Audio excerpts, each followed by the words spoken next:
Hello and welcome to another edition of Toys from the Attic. Once again, it's June, and a lot of you out there know exactly what that means. That's right, it's Ghostbusters month again. So let's see who Ecto 1's brought us to look at today. It's none other than Louis Tully. Louis Tully?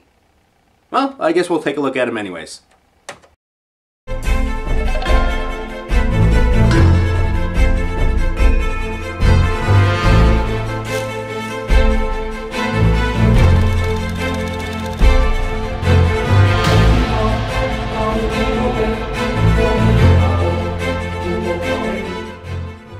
Louis Tully was an accountant who was possessed by one of Gozer's minions back in the first Ghostbusters movie.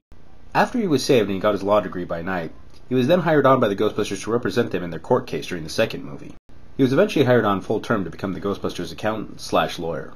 Due to his lack of knowledge about the paranormal and his little to no skill with the proton pack, coupled with his boring job, he didn't appear too much in the animated series. That doesn't mean he wasn't part of the team. When he did show up, he was always willing to help. He even had his own jumpsuit that he would don upon occasion along with the proton pack when it came to those times where him and Janine had to defend the firehouse against a horde of ghosts. Okay, so here we have Louis Tully from the Ghostbusters Slime Heroes line. Now the reason why these guys were called Slime Heroes is because that was actually part of their whole gimmick. Each one of these guys came with a little squishy ghost that could squirt cold water at them. Well, you would fill it up with cold water and then you would squirt it at them. That would activate some special paint on here that would allow the slime to appear on them. Each Ghostbuster had their own colored slime, and each one of them had their own little colored ghost. Sadly, however, this paint does not really age all that well, and its abilities to change color get lost over time. I've actually experimented with this, and the colors just don't appear anymore. That's why I don't have a little jar of ice out here to try it. And I don't have his particular ghost anymore, because in my infinite wisdom as a small kid, I decided to take that into the pool with me, and the chlorine just made it dissolve into nothing. Sadly, that was happened with all my slime figures. Well, let that be a lesson to you kids. Don't ever take those things in the pool. Each one of these figures actually also came with a pair of goggles. I believe it was only Ray that came with the actual Ecto goggles. Each one had a variation on them. Louis's goggles actually looked more like these big bug-eyed aviator goggles. Sadly, those are another thing that has been lost over time. They were this nice little rubbery plastic too that actually you could actually snap on or click into place around the head, and they fit very snugly. It's one of those things I wish I still had. Louis actually came out more towards the end of the Ghostbusters toy line. Up to this point, they actually focused on more fright feature action figures, which were essentially the four main guys with different mechanical gimmicks such as their eyes bugging out, head spinning, or jaws opening. Now, to notice on him, he's actually kind of unique as far as his sculpt goes. Unlike the regular guys where they're more upright and you can see their boots and they look a little bit more in shape, he definitely more captures his character. He's kind of hard to stand up because his legs kind of bend in like this, showing his kind of wimpy nature, which that's actually how he was in the show and in the movie.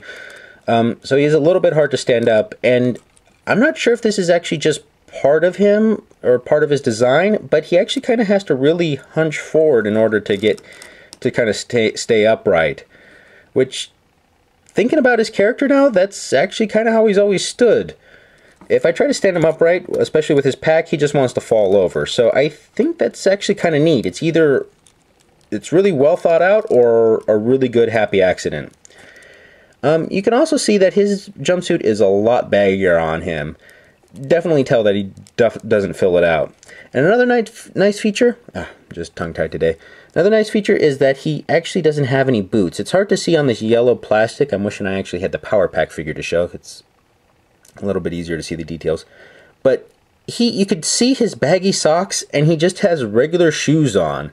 No boots at all. You could definitely tell that he's an accountant that just pulled this jumpsuit on.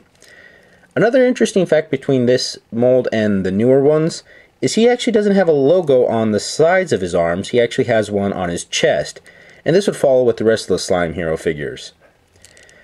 Now, just as always, he comes with his own little pack, which is just a remold and a repaint of the original blue pack. However, it's purple.